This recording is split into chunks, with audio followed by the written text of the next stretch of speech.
तो हेलो दोस्तों, तो कैसे हैं आप लोग। आज हम लोग पढ़ने वाले हैं the French revolution, class 9th का फर्स्ट चैप्टर ऑफ हिस्ट्री। तो सबसे पहले जो फ्रेंच रेवोल्यूशन होता है वो क्यों होता है, कैसे होता है और हम ये क्यों पढ़ रहे हैं। मतलब ये तो इंडिया की चीज़ें नहीं है, हम लोग तो इंडिया की हिस्ट्री याद कर पा रहे हैं, हम ये कैसे याद करेंगे। तो जो फ्रेंच रेवोल्यूशन था ना, उसके पहले जो लाइफ थी और उसके बाद जो लाइफ थी उसमें बहुत डिफरेंस था। मतलब फ्रेंच रेवोल्यूशन एक ऐसा टाइम था, जो एक ऐसा एरा था जिसके कारण आज हम लोग कॉन्स्टिट्यूशन और बहुत सारी चीज़ें जो हम लोग ने आज देखी है, सुनी है, वो सब हम लोग आज जो रिलेट कर पाते हैं उसी कारण जो फ्रेंच रेवोल्यूशन जो हुआ था। तो हम लोग सबसे पहले ये जानने वाले हैं कि फ्रेंच रिवॉल्यूशन क्यों हुआ था, कैसे हुआ था और ये सब क्या है, हम लोग ये क्यों पढ़ रहे हैं। ठीक है, तो इंट्रोडक्शन में हम सबसे पहले पढ़ने वाले हैं French society during century, the struggle to survive. तो वहाँ पर द फ्रेंच सोसाइटी में ड्यूरिंग सेंचुरीज़ वहाँ पर कैसे, मतलब वहाँ पर जो थे, मतलब स्ट्रगल था सर्वाइव करने के लिए। वहाँ का स्ट्रक्चर कैसा था, ग्रोथ ऑफ मिडिल क्लास, मतलब मिडिल क्लास की ग्रोथ कैसे हुई, ये हम फर्स्ट टॉपिक में पढ़ेंगे। सेकेंड टॉपिक में पढ़ेंगे द आउटब्रेक ऑफ रिवोल्यूशन, मतलब रिवोल्यूशन जो हुआ उससे क्या हुआ, क्या निकला, उससे सामने आया। तो उससे आया कॉन्स्टिट्यूशनल मोनार्की। मतलब कॉन्स्टिट्यूशनल मोनार्की ये होती है जब किंग ने कॉन्स्टिट्यूशन, मतलब किंग, अब किंग है वहाँ पर कॉन्स्टिट्यूशन के साथ है। ओके, मतलब अब किंग अपने बारे में, जैसे कि वो टैक्सेस अपने मन से नहीं बढ़ा सकता, वो किसी से भी बिना बात के टैक्सेस नहीं ले सकता, ऐसे होता है ये। Monarch to republic, Jacobin club, directory rules of France. तो हम जैकोबिन क्लब के बारे में पढ़ेंगे, डायरेक्टरी रूल्स ऑफ फ्रांस के बारे में पढ़ेंगे। और इसमें और क्या चीज़ें हैं, जैसे कि ये हो गई the French society during century, outbreak of revolution, monarch and republic. इसके बाद क्या, रिवोल्यूशन ऑफ वुमेन, मतलब जो वुमेन्स थी उनने फर्स्टली कैसे अपने राइट्स को चुना, उनने अपने राइट्स को कैसे, मतलब हमें भी राइट्स चाहिए, ऐसा मन में कैसे आया। तो रिवोल्यूशन मतलब वुमेन्स में रिवोल्यूशन हुआ, उनको भी राइट्स मिलने चाहिए, है ना।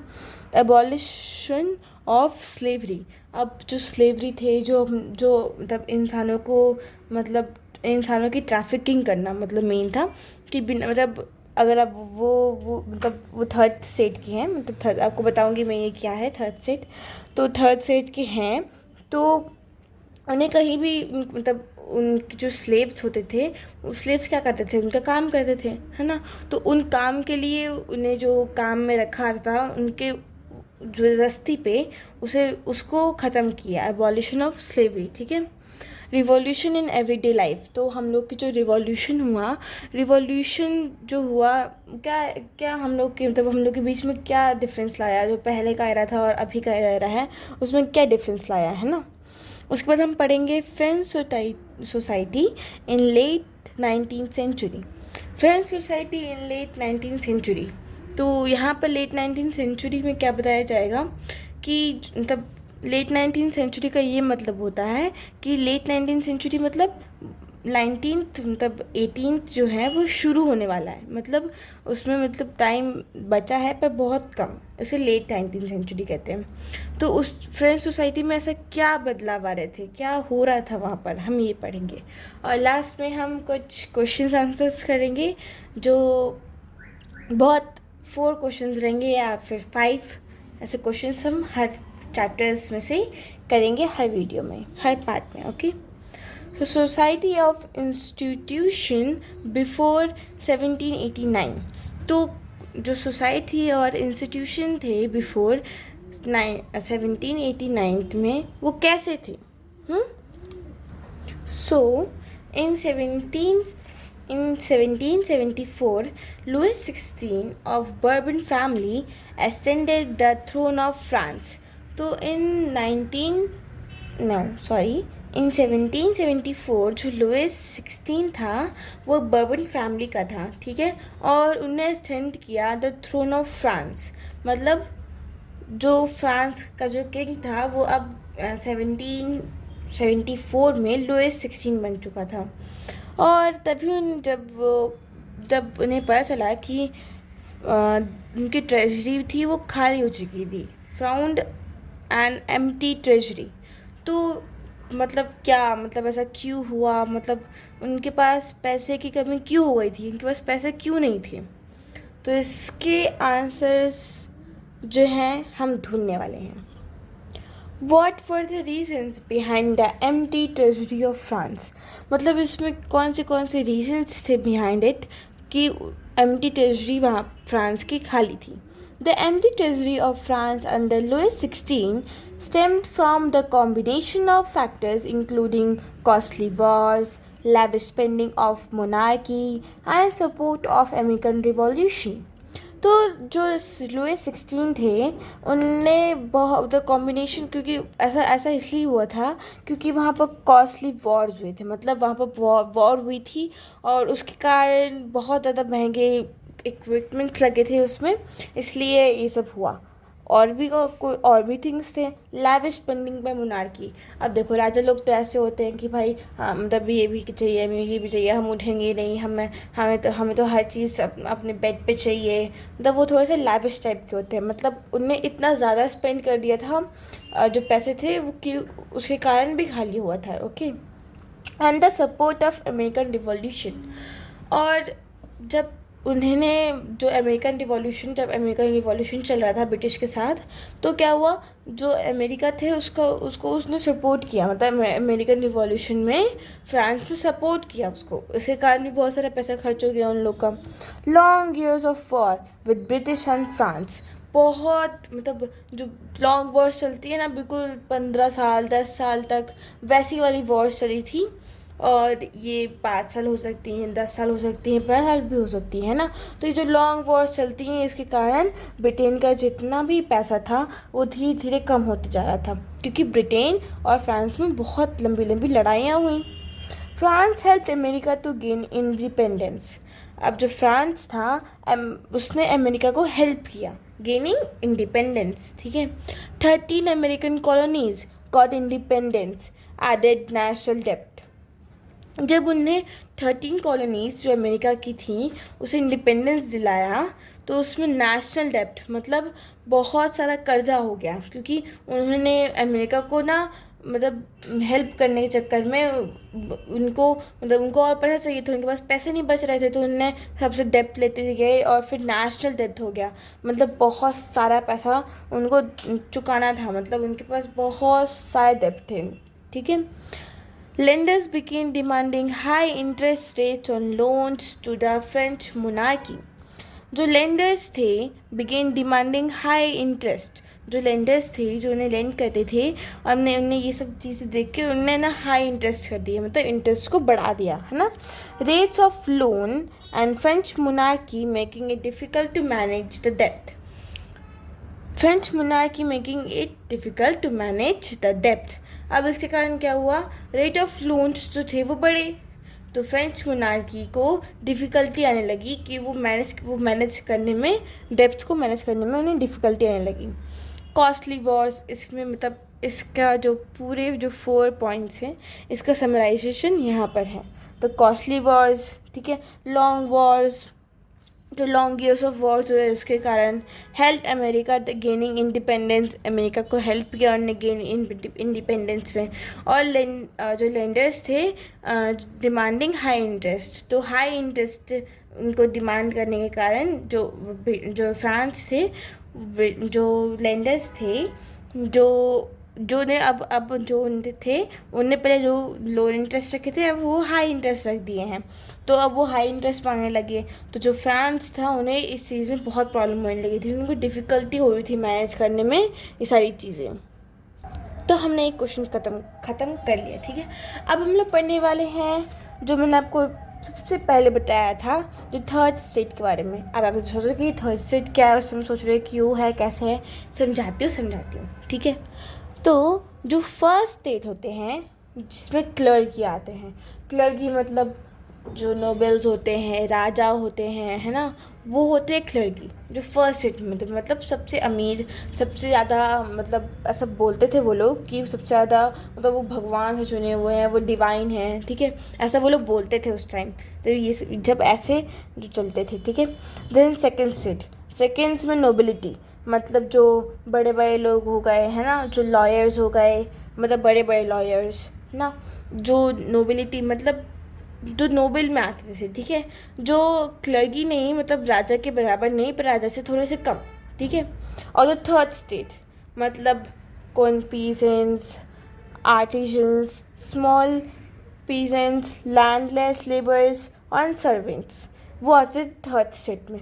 अब इसमें जो मैंने आपको बताया था, जो मिडिल मिडिल क्लास थे, वो अभी मर्ज नहीं हुए हैं, मतलब अभी कुछ नहीं हुआ है, अभी उनका रिवोल्यूशन स्टार्ट होने वाला है, मतलब अभी अभी कुछ मत सोचो, ठीक है। अभी ये सोचो कि ये जो लोग थे ना, ये आगे जाके बनने वाले हैं कौन, मिडिल क्लास, जो बिग बिजनेसमैन हो गए, मर्चेंट्स हो गए, जो कोर्ट ऑफिशियल्स हो गए, लॉयर्स हो गए। अब लॉयर्स भी मतलब बड़े बड़े लॉयर्स नहीं, एक नॉर्मल लॉयर्स, जो जो मतलब जो ना, मतलब जो हायर लेवल के लॉयर्स नहीं थे, ठीक है, जो एक्सेट्रा एक्सेट्रा, ठीक है। अब उस टाइम कौन से टैक्सेस लिए जाते थे, तो दो टाइप के टैक्सेस हुआ करते थे, थ्रेट और टैली, ठीक है। टाइट जो होता था, a tax levied by the church, ठीक है। और देखो समझो, ये जो टाइट था ना, वो कौन किससे लिए आता था, वो टैक्सेस थे, मतलब टैक्स किससे लिए आते थे, लोगों से। कौन लेता था, church, कंपेरिजिंग the 1/10 of the agriculture produce. अब इसमें क्या होता था, जो 1/10 एग्रीकल्चर प्रोड्यूस होता था, मतलब अगर तुम लोग किसी चीज़ को उगा रहे हो, अगर तुमने वीट उगाया तो तुम्हें उसका 10% जो चर्च थे या उनको देना पड़ेगा, ठीक है। ऐसा ही टैक्सेस था। अब इटाली क्या था, tax to paid directly to the state. अब आपको जो ये जो टैक्स था, वो आपको डायरेक्टली स्टेट को देना था, मतलब राजा लोग को, मतलब नोबेल्स को, जो मेन लोग थे, जो क्लर्की थे, आप उनको डायरेक्टली पे करते थे ये वाला टैक्स, ओके। तो मेन हम उसको रिवाइज करें, हमने क्या पढ़ा, फर्स्ट स्टेट में कौन होता है, क्लर्की, सेकेंड स्टेट में नोबिलिटी, थर्ड स्टेट में big businessman, merchants, court officials, lawyers etcetera. और फिर उसके बाद कौन आता है, पीजेंट्स एंड आर्टिशंस। मतलब ये बता रही हूँ कि पहले ये, मतलब पहले, मतलब थर्ड स्टेट में तीन, ओके, तीन, तब तीन पार्ट्स, ओके। जो जो जो मतलब जो मिडिल क्लासेस थे, जो अभी इमर्ज नहीं हुए हैं, ठीक है, तो big businessman, merchants, court officials, lawyers. उसके बाद कौन आते थे, पेजेंट्स और आर्टिशियंस, ठीक है, जिनके पास घर था, वो उनके पास खाना था, ठीक है। और अब ये आते हैं जो एक वक्त का खाना खाते थे, मतलब जिनके पास घर तो था, पर वो मतलब पक्का नहीं था, वो कच्चा था, ठीक है। उनके पास लैंड नहीं था, उन्हें किसी और के लैंड पे काम करना पड़ता था, जो सर्वेंट्स थे, जो उनके घर में काम करते थे, वो, ठीक है। हमने, और फिर टैक्सेस में क्या पढ़ा हमने, थ्रेट में होता है जो जो टैक्सेस जो चर्च कलेक्ट करते थे, कौन, कितना, 1/10 ऑफ एग्रीकल्चर प्रोड्यूस, कितना, 1/10 ऑफ एग्रीकल्चर प्रोड्यूस, ठीक है। जो जितना भी एग्रीकल्चर करते थे उसमें से 1/10, ठीक है। टैली में क्या होता था, वो जो टैक्स था उन्हें डायरेक्टली पे करना पड़ता था स्टेट को, ओके। देन हम एक क्वेश्चन देखेंगे, राइट अ शॉर्ट नोट, मतलब एक शॉर्ट नोट लिखेंगे, social, economic and political structure of France. तो हमें क्या लिखना है, जो social, economic and political structure था फ्रांस का इन लेट 19th सेंचुरी, मतलब जो अभी 18th शुरू नहीं हुआ है, पर अभी 17 चल रहा है, मतलब 17th और 18th के बीच में टाइम चल रहा है, मतलब जो लेट 18th का टाइम है ना, वो क्या था कि 1780 से शुरू, तो 1780, 1790, 1798, ऐसे ऐसे टाइम पे को उसको हम बोलते थे लेट 18th सेंचुरी, ओके। तो उस टाइम क्या था, दो हम लोग पहले पढ़ेंगे सोशल, इकोनॉमिक और पॉलिटिकल स्ट्रक्चर में सोसाइटी में क्या था चेंज, ठीक है। Society divided into 3 states. तो पहले क्या थी, क्लर्की जो फर्स्ट स्टेट था, नोबिलिटी जो सेकंड स्टेट था, जो प्रिविलेज माइनॉरिटीज़, अब जो जो मतलब प्रिविलेज माइनॉरिटीज़ है, मतलब उनको प्रिविलेज था पर वो माइनॉरिटीज़ थे, ठीक है। And the third state representing the majority of population. अब जो थर्ड स्टेट था उसमें तो आपको पता ही है 90% ऑफ द फ्रांस के लोग जो थे ना वो उसके अंडर में आते थे, ठीक है। तो मैं आपको इसके जो सोशल, इकोनॉमिक और पॉलिटिकल स्ट्रक्चर बता देती हूँ। तो मैं यूज़ कर रही हूँ नेक्स्ट टॉपर्स के एक रेफरेंस बुक में, जिससे कि आपको इससे और डिटेलिंग में समझ में आ जाए, ठीक है। तो इसका पॉलिटिकल कॉज क्या था? पॉलिटिकल कॉज था years of war depleting the France financial resources. Political cause में क्या था? जो वॉर्स हो रही थी, ईयर्स ऑफ वॉर्स हो रही थी, उसके कारण फाइनेंशियल रिसोर्सेज ख़त्म हो रहे थे। Under Louis 16 France help 13 colonies, जो हमने पढ़ा था, गेन इंडिपेंडेंस फ्रॉम ब्रिटेन। तो उन्हें हेल्प किया अमेरिका को इंडिपेंडेंस पाने में। अब क्या था? France in depth of 2 billion levers. तो कितने डेप्थ में थे? 2 बिलियन लेवर्स के, ठीक है। The French government compelled to raise taxes to pay डेप्ट एंड एक्सपेंसेस। अब क्या हुआ? अब उनने क्या किया? उनने टैक्सेस को रेज किया टू पे डेप्ट, है ना, एंड एक्सपेंसेस। पर ये बात थी उस टाइम जो थर्ड स्टेट के लोग थे वो उनकी बहुत बुरी हालत थी। वो उनके क्योंकि जो फर्स्ट थे और सेकंड स्टेट थे उन्हें जो टैक्सेस देने नहीं होते थे, तो जो मेन एम था, वो लोग मेन लोग कौन थे? Third state. फर्स्ट और सेकंड तो स्टेट हुए नहीं मेन, है ना। तो जो थर्ड स्टेट थे उनको सारे टैक्सेस पे करने थे। अब क्या हुआ? अब जो जितने भी लोग थे जिनको टैक्सेस पे करने पड़ते थे, अब उनको टैक्सेस पे कर रहे हैं वो लोग। अब वो पे करते करते उनके पास बिल्कुल पैसा नहीं बच रहा है, उनके पास खाने के लिए पैसे नहीं है, उनके पास घर चलाने के पैसे नहीं बच रहे हैं। और ऊपर से जो फ्रेंच गवर्नमेंट थी उन्होंने क्या किया? उन्होंने टैक्सेस भी रेज कर दिए। तो ये तो बहुत बड़ी प्रॉब्लम हो जाएगी, ठीक है। अब क्या होता है सोशल इनइक्वालिटी में? सोशल कॉज में क्या हुआ? इन 18th century French society split into clergy, nobility and third state. In 18th century, ठीक है, जो हमने अभी पढ़ा 18th century में क्या हुआ? जो स्प्लिट हो गए clergy, nobility and third estate में। Clergy and nobility had special rights not to require to pay taxes, ठीक है। अब जो क्लर्की और नोबिलिटी थे, जो फर्स्ट और सेकंड स्टेट थे, उन्हें कोई रिक्वायरमेंट नहीं थी टैक्सेस पे करने की। तो the richer members of third state owned 60% of land. तो रिचर मेंबर्स थे, मतलब मैंने बताया जो बिग बिजनेसमैन्स थे, जो लॉयर्स थे, उनके पास 60% ऑफ द लैंड था, ठीक है।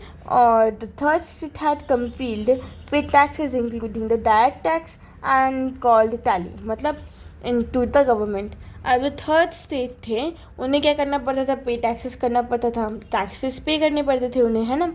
तो उनका डायरेक्ट टैक्स बुक करना पड़ता था और उसको क्या बोलते थे? टैली, जो हमने भी पढ़ा था टैक्सेस में। टू द गवर्नमेंट, उन्हें सीधे गवर्नमेंट को देना पड़ता था, मतलब स्टेट, है ना। Church extracted taxes from peasants, ठीक है। अब जो चर्च के बारे में बताया था मैंने आपको, तो जो थाइट्स थे, तो क्या हुआ? जो चर्च लिया करते थे तो 1/10 वाला टैक्सेस, तो वो पीजेंट से लिया करते थे वो, है ना। और इकोनॉमिक कॉज क्या था? मतलब इकोनॉमिक प्रॉब्लम्स क्या थी? France population grew 5 million in 1715 to 1789, sorry, okay. तो जो फ्रांस पॉपुलेशन था वो कैसे, कितना बड़ा? उन 5 million जो ग्रू थे, 5 million ज़्यादा, मतलब बड़े सीधे, इन 1715 और इन 1715 एंड इन 1789। तो इसमें क्या होगा? अब लोगों को खाना भी चाहिए, लोगों को एजुकेशन भी चाहिए, लोगों को रहने की जगह भी चाहिए, और जो खाना चाहिए था उनको मिल ही नहीं पाया था क्योंकि टैक्सेस बहुत ज़्यादा बढ़े हुए थे, है ना। तो increase in demand of food grains, तो इसके कारण जो फूड ग्रेन्स है उसकी डिमांड बढ़ने लगी। Cost of bread rise increase, है ना। Workers force in faced inflammation. अब क्या होता है? जो ब्रेड, अब जो कॉस्ट था ना ब्रेड का, जो क्योंकि ब्रेड तो था वहाँ का मेन डाइट था, ठीक है, वहाँ के मतलब वो जो ब्रेड था वो उसका कॉस्ट इंक्रीज़ होता है, ठीक है। और उसके कारण दे फेस इन्फ्लेशन। अब उसमें क्या होता है? उसमें होता है कि जो लोग होते हैं ना उनको खाना नहीं मिलता है, ठीक है। उसके कारण उन्हें मतलब उन्हें भूख के कारण कोई मर रहा है, किसी की तबीयत बहुत ज़्यादा ख़राब हो चुकी है, मतलब ऐसे ऐसी चीज़ें झेलनी पड़ती थी उन्हें। Drought and hail reduce the harvest. अब वहाँ पर कभी ड्रॉट हुआ था, मतलब बहुत तेज़ गर्मी पड़ जाती है तो सारी चीज़ें फसलें सूख जाती, कभी कभी हेल हो जाती है, मतलब बर्फ़बारी हो जाती, बर्फ़बारी के कारण हर चीज़ ढल जाती है, उसके कारण भी हार्वेस्ट ख़राब हो जाती, उसके कारण रिड्यूस हार्वेस्ट, मतलब हार्वेस्ट हो ही नहीं पाएगी तो फूड कहाँ से लाएंगे। इसके कारण तो जो ड्रॉट और हेल था उसके कारण जो चीज़ थी वो रिड्यूस होने लगी। Situation of basic means livelihood became endangered. Subsistence crisis. अब subsistence crisis क्या होता है? जो बेसिक मीन्स ऑफ जब situation of basic means of livelihood became endangered, मतलब सब्सक्रिप्शन क्राइसिस में ये होता है, सब्सिस्टेंस क्राइसिस में, कि जब जो लाइवलीहुड होता है वो एंडेंजर हो जाता है, मतलब वो एक मतलब ऐसे टाइम पे होता है जो मरने की स्थिति भी होता है, मतलब बहुत सारी प्रॉब्लम्स उन्हें फेस करनी पड़ती है। समझ में आया? तो अब हम पढ़ेंगे द स्ट्रगल टू सर्वाइव। अब उन्हें तो बहुत सारी चीज़ें उनको स्ट्रगल करनी पड़ रही थी ना सर्वाइव करने के लिए। तो ये जो टॉपिक है इसे हम एक दूसरे वीडियो में चैप्टर में कंप्लीट करेंगे, ठीक है। अभी तक हमने क्या पढ़ा? अभी तक हमने पढ़ा कि सोशल, इकोनॉमिक और पॉलिटिकल स्ट्रक्चर में कैसे कैसे मतलब क्या क्या प्रॉब्लम्स आई थी, क्या क्या चीज़ें हुई वहाँ पर, वो हमने पढ़ा, ठीक है। और जो फर्स्ट स्टेज, सेकेंड स्टेज, जो थर्ड स्टेज था वो कैसे किस चीज़ों में डिवाइडेड था। उसके पहले ये फ्रेंच रिवॉल्यूशन क्या हुआ, कैसे हुआ, क्यों हुआ, और जो लुइस 16 था वो बर्बन फैमिली में से था, है ना। तो ये जो चीज़ें हुई, ये कैसे कैसे चीज़ें हुई और क्यों हुई, ये हमने आज पढ़ा। अब हम पढ़ेंगे इसका जो the struggle to survive in next chapter, in next video. तो अगर आपको ये वीडियो पसंद आई हो तो लाइक, शेयर और सब्सक्राइब कर देना। अगर आपको कोई भी डाउट हो तो आप मुझसे सीधे कमेंट सेक्शन में पूछ सकते हैं, मैं उसका जवाब दे दूँगी। तो thank you everyone, thank you for watching.